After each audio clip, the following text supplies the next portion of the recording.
Hemen Hizbullah'tan gelen açıklamayı okuyayım size. Gerçekten son derece kritik bir gece aslında. Bölge diken üstünde.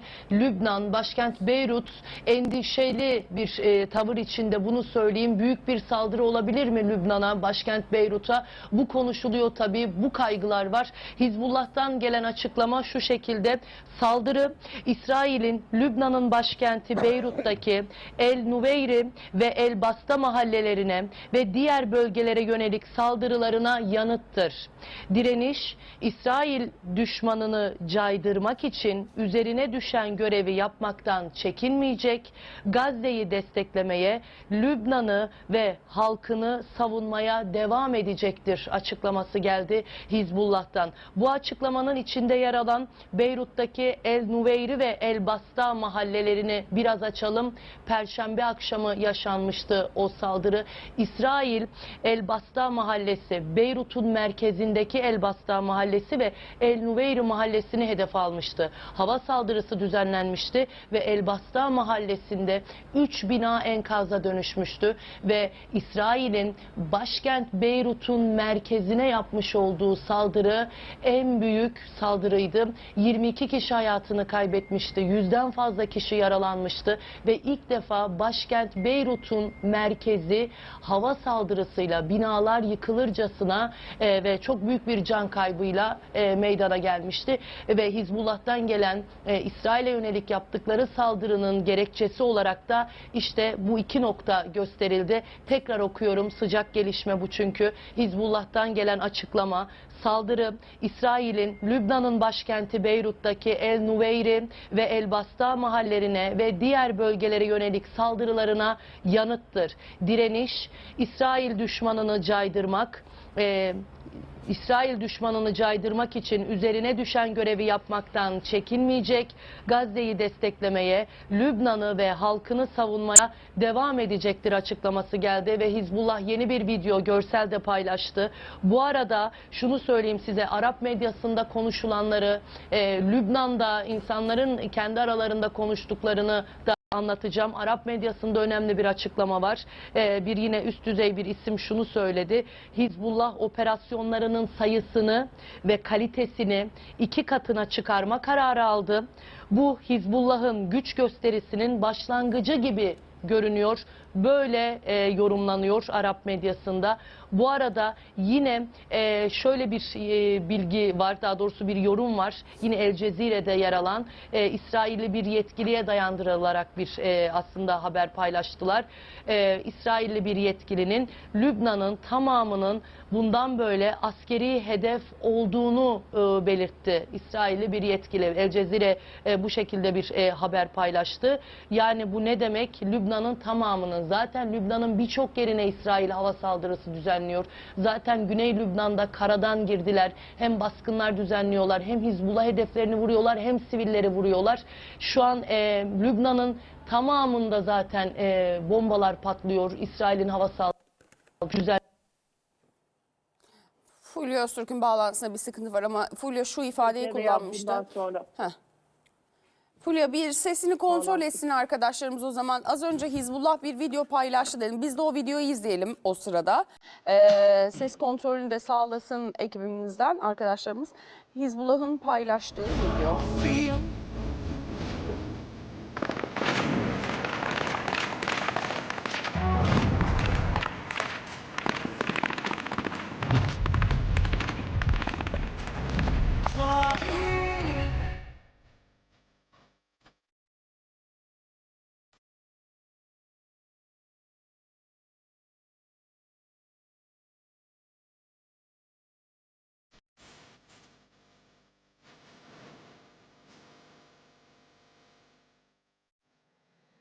Evet. Çok orijinal. Fulya'nın bağlantısı oldu mu arkadaşlar? Peki birazdan gelecek Fulya. Fulya Hanım'ın son söylediği çok önemli Göksu Hanım. El Cezire'nin yaptığı açıklamadan bahsetti. Artık dedi Lübnan'ın tamamı İsrail'in hedefi altında, açık hedef haline geldi bu saldırıdan sonra diye bir açıklama yapmış. Biraz evvel Levent Hoca da aynısını söylemişti. Yarın kalktığımızda işte Beyrut'a saldırıların olduğunu görebiliriz dedi.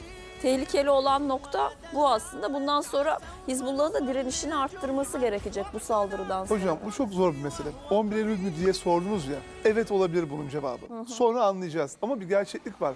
Her gün ölmektense böyle bir hamleyi yapmak zorundaydı Hizbullah. Çünkü bekleyelim, yapmayalım. Nasıl İsrail vurursa ihtimali zaten- kaç sustukça Geç bir bile daha vuruyor, kalmış. bir daha vuruyor, bir daha vuruyor. O. Geç bile kalmış. Üstelik İsrail'in bütün Lübnan hedef lafı bu saldırıdan çok önceleri söylediler.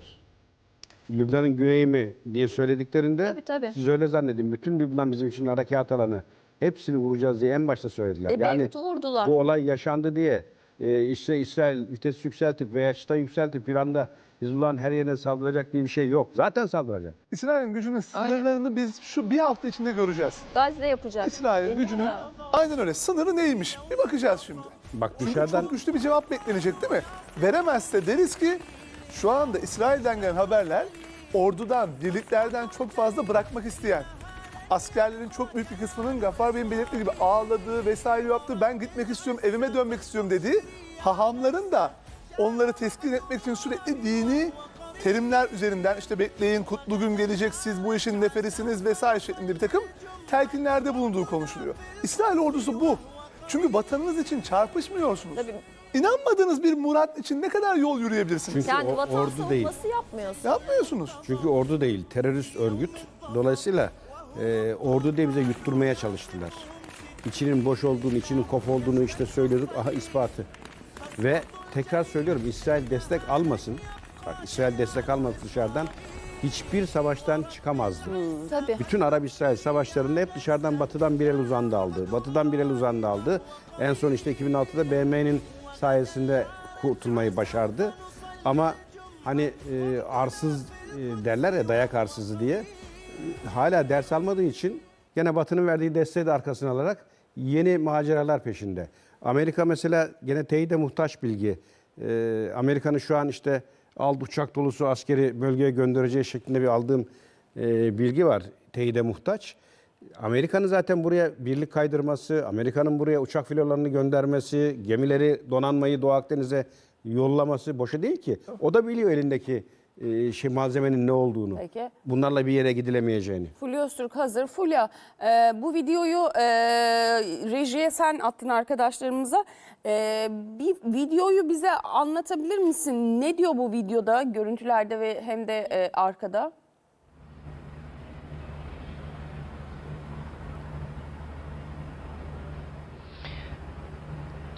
Açıkçası Göksu, Hizbullah biz direniyoruz, daha gücümüzü göstermedik mesajı veriyor bu videoyla. Bu tarz Hizbullah cenahından, bu taraftan propaganda videoları zaten paylaşılıyor.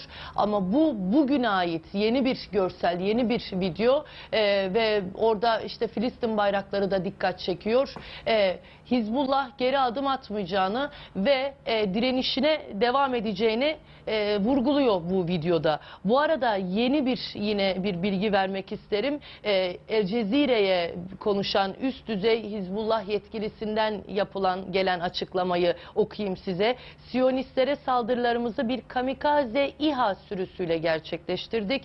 Direnişin kabiliyetleri hala güçlü ve İsrail'in derinliklerine ulaşabiliyoruz açıklaması geldi. Üst düzey bir Hizbullah yetkilisinden direnişin kabiliyetleri hala güçlü. Aslında bu videoda da verilen mesaj bir nevi bu yönde ve İsrail'in derinliklerine ulaşabiliyoruz mesajı var. Hizbullah'ın üst düzey yetkilisinden gelen açıklama. Bu arada yine sıcak bir bilgi. Şu an Güney Lübnan'da Sayda kentinde camilerden uyarılar paylaşılıyor. Bunu söyleyeyim size. Büyük bir saldırı olabilir. İsrail tarafından buraya doğru saldırı olabilir şeklinde camilerden anonslar yapılıyor. Camilerden Güney anonslar. Lübnan'da. Başkent Beyrut'ta şu an sessizlik, sakinlik hakim ama Güney Lübnan'da, Sayda'da, evet bu önemli, Sayda'da peş peşe camilerden anonslar yapılıyor. Dikkatli olun. İsrail. Peki Fulya, sence bu gece olur mu öyle bir olabilir saldırı? şeklinde bunu belirteyim size. Sadece Güney Lübnan değil, Göksu olabilir. Göksu 2 gündür şunu söyleyeyim size, başkent Beyrut çok sakindi. Ve merkez, Beyrut'ta Dahiye bölgesi, hani Beyrut'un güneyi Hizbullah'ın kalesi, Dahiye bölgesi ki biz bugün Dahiye'ye girdik Yasin Kamaloğlu'yla beraber. Yani drone bile uçmuyordu havada. Şimdi çok enteresan, Beyrut'ta 2 gün bir sessizlik vardı. Bu şöyle yorumlandı aslında burada. Herkesin tabii gündemi bu. İsrail'in yapmış olduğu saldırılar. Başkent Beyrut'taki insanlar şöyle söyledi: İsrail İran'a yapacağı saldırıya hazırlanıyor. Şimdilik Beyrut'u teğet geçiyor, es geçiyor şeklinde yorumlar yapıldı. Ama şimdi bu geceden itibaren bir saldırı bekler miyim? Beklerim. Bu Dahiye'ye mi olur? Merkeze mi olur? Beyrut'un merkezine mi olur? Güney Lübnan'a mı olur? Kuzeye mi olur? Beka bölgesine mi olur? Bilmiyorum. Ama zaten saydığım noktalar hep bombalanıyor. Ama özellikle merkez diken üstünde bir saldırı merkeze, Beyrut'un kalbine, merkezine büyük bir saldırı olabilir şeklinde yorumlar yapılıyor. Endişeler artmış vaziyette. Bunu söyleyeyim. Güney Lübnan'da zaten İsrail'in saldırıları var ama az önce bölgeden edindiğimiz bilgi bu şekilde. Sayda'daki camilerden uyarılar yapılıyor insanlara. Sayda da defalarca vuruldu.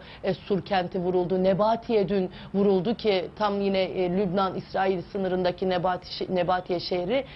Oraya çok büyük bir saldırı düzenledi dün İsrail. Dün yine Beka'ya büyük bir saldırı düzenledi. Bugün Beka'ya gittik. Beka'da yolda ilerlerken birçok noktada enkaz gördüm. Yani zaten Lübnan'ın birçok noktasına İsrail hava saldırısı düzenliyor. Ama bu gece için şu an insanlar diken üstünde. Lübnan'da, başkent Beyrut'ta. Beyrut'un merkezi bombalanmadı mı daha önce? Bombalandı. İşte Elbasta mahallesi 3 katlı bina yerle bir oldu. 22 kişi hayatını kaybetti Perşembe akşamı. 100'den fazla kişi yaralandı. Her gün buradan cenaze kalkıyor. Her gün yaralıları görüyoruz. Bugün bir hastaneye girdik. Hastanede küçücük çocuklar İsrail'in saldırılarında yaralanmış bir bebek görüntüledik. O bebek tek bir noktaya bakıyordu. Ve başında dedesi ağlayıp dua okuyordu. Yani zaten siviller burada yaralanıyor, can kayıpları oluyor. Ama bu geceden itibaren büyük bir saldırı beklentisi var mı? Çok yoğun hem de. Bu beklenti çok yoğun. Dolayısıyla bir tedirginlik havası var şu an Lübnan'da, başkent Beyrut'ta. Bu arada Göksu, şunu söyleyeyim size. İsrail saldırıları sonucunda yine Arap medyasında yer alan haber bu. 110 İsrail askerinin hastaneye kaldırıldığına dair haberler paylaşılıyor. Bazı görüntüler. İsrail şu an yayın yasağı koydu. İsrail medyasında, sosyal medyalarda hiç buna dair haberler, bilgiler yer almıyor. Ama Arap medyasında bu konu konuşuluyor. Hizbullah saldırısı sonucu 110 İsrail askerinin hastaneye kaldırıldığı söyleniyor ve 7 Ekim 2023'ten bu yana İsrail'in en büyük kaybı olarak değerlendirme yapılıyor. Ama can kaybına dair, yaralı sayısına dair aslında net bir açıklama yok. İsrail kaynakları da farklı ilk etapta yine haberler paylaştılar. Bir 67 can kaybı denildi ama bazı kaynaklarda 67 yaralı olarak bu haberi verdi. Ama şu an Arap medyasındaki haberler 110 İsrail askerinin yaralandığı ve hastaneye kaldırıldığı şeklinde. Bu arada yine bir bilgi paylaşayım. Bu sefer de bazı Telegram sayfalarında İsrailli kaynakların yapmış olduğu bir değerlendirme var. Hizbullah bu saldırıda fiber optik dronlar kullandı ve bu dronlar radarlar tarafından tespit edilemediği paylaşıldı. Engellenmesi zor olduğu ve İsrail'in savunması için önemli bir tehdit oluşturduğuna dair de bir takım değerlendirmeler var. İsrail kaynaklı bazı yine Telegram sayfalarında Hizbullah fiber optik dronlar kullandı. Şimdi kullandıkları drone mu, kamikaze İHA mı, sürü İHA mı, buna dair de açıkçası net bir bilgi yok. Evet. Bazı Hizbullah kaynakları kamikaze İHA olarak değerlendirdi. Böyle bir açıklama yaptı. Ama bazı yine kaynaklar 2 drone'un denizden İsrail topraklarına ulaştığını, yaklaştığını yazdı. Birinin düşürüldüğü, ikincisinin düşük irtifadan göründüğü için ele geçirilemediği, etkisiz hale getirilemedi. Bu yüzden sirenlerin çalmadığı yine paylaşıldı. Ve şunu belirtelim ki ama bu 2 drone'la mı yapıldı, kamikaze İHA'yla mı yoksa fiber optik drone'larla mı kullanıldı bu saldırıda? Bunun tam içeriği şu an net değil ama çok ciddi büyük bir saldırı ve 100'den fazla İsrail askerinin yaralandığına dair aslında çok güçlü görüntüler de var. Bir takım paylaşımlar da yapılıyor. İsrail telegramlarında yer alıyor, Arap medyasında yer alıyor. 100'den fazla yaralının olduğu bilgisi var. Hizbullah'ın yapmış olduğu açıklamada bu saldırıya gerekçe olarak El Nuveyri ve El Basta mahallelerine ve diğer Lübnan'ın farklı noktalarında İsrail'in yapmış olduğu saldırılara gerekçe gösterildi ve Lübnan halkını savunmaya, Gazze'yi desteklemeye devam edeceğiz dedi Hizbullah yaptığı açıklamada. Bu gece ne olacak?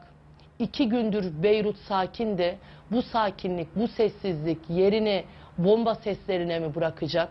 Merkez mi vurulacak? Yoksa Beyrut'un güneyi Dahiye'yi mi yine bombardımana tutacaklar? Güney Lübnan'da mı yoğun bir saldırı olacak? Bunu bilmiyoruz. Ama çok ciddi buradaki insanların şu an endişeleri var. Açıkçası merkezi vuran bir İsrail, hatta BM barış gücünü vuran bir İsrail'den söz ediyoruz. Dolayısıyla her an her yerde büyük bir saldırı gerçekleştirebilirler.